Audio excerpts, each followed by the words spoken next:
Hi, I am Manimegla Vicharangan. I am fine and fit as a fiddle, and I am sure even you all are fine. நான் ரொம்ப நல்லா இருக்கேன், நீங்களும் நல்லா இருக்கீங்கன்னு எனக்கு தெரியும்.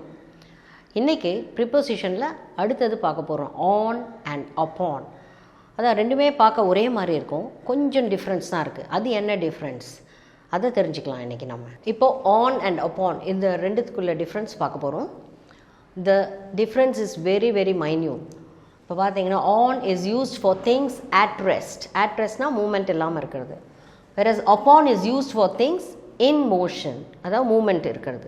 அதை எக்ஸாம்பிளோடு சொல்கிறேன், அப்போ தான் உங்களுக்கு கிளியராக புரியும். இப்போது the tiger sat dash the rock, the tiger sprang dash the deer. இப்போ ஒரு இடத்துல ஆன் வரும், ஒரு இடத்துல அப்பான் வரும். எங்கே ஆன் வரும்னு நினைக்கிறீங்க? ஆன் வந்து அட் ரெஸ்ட். இப்போ வந்து ராக் அது எங்கன்னா மூவ் ஆகுமா? ராக் மூவ் ஆகாது, அப்படியே தான் இருக்கும்.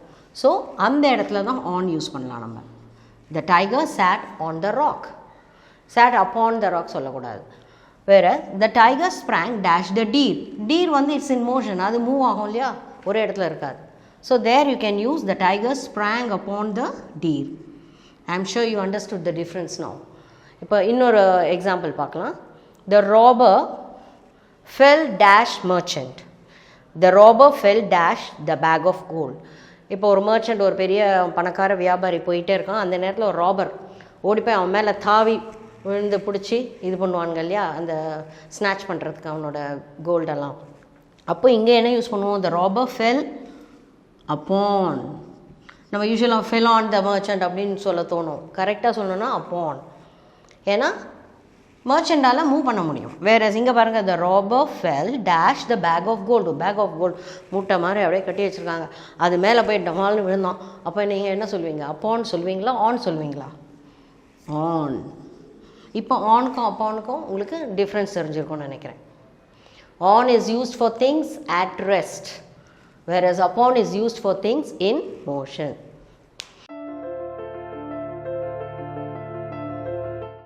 இப்போ I have given some 6 sentences with fill-ups to test yourself.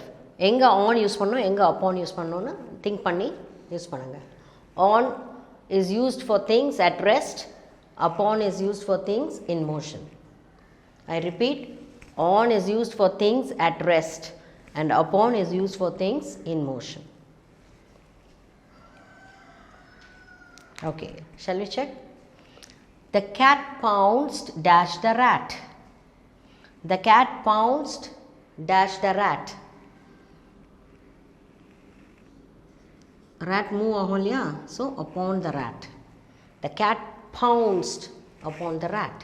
Next, he threw the plate on the floor. Floor, floor வந்து மூவ் பண்ணாது, அப்படியே தான் இருக்கும். So he threw the plate on the floor. The watchman sat dash the stool. ஒரு bench உட்கார்றதுக்கு இருக்கும் இல்லையா, அது. That doesn't move, so on. She kept the bag dash the shelf. ஒரு ஷெல்ஃப் இருக்குது, கபோர்ட் மாதிரி, அது மூவ் ஆகாது. ஸோ அங்கேயும் ஆன் தான் வரும். Next, he rested his hands dash his friend's shoulder. He hung the bag dash the nail. இப்போ nail வந்து ஆணியில் கொண்டு போய் பேக்கை மாட்டுறோம். ஸோ அங்கே ஆன் தான் வரும். இங்கே என்ன வரும்னு நினைக்கிறீங்க? இது கொஞ்சம் ட்ரிக்கியாக இல்லை? He rested his hands on his friend's shoulder. Friend move பண்ணுவான் ஒரு இடத்துலேருந்து இன்னொரு இடத்துக்கு, ஆனால் அவன் ஷோல்டர் அப்படியே தானே இருக்கும். ஸோ அங்கே என்ன வரும்னு நினைக்கிறீங்க? He rested his hands, upon வராது, ஆன் தான் வரும். நிறைய இடத்துல ஆன் தான் வரும். ஸோ உயிருள்ள விஷயமா இருந்தால் தான் அப்பான். இப்போ த line sprang upon the deer, அங்கே ஆன் சொல்லக்கூடியாது.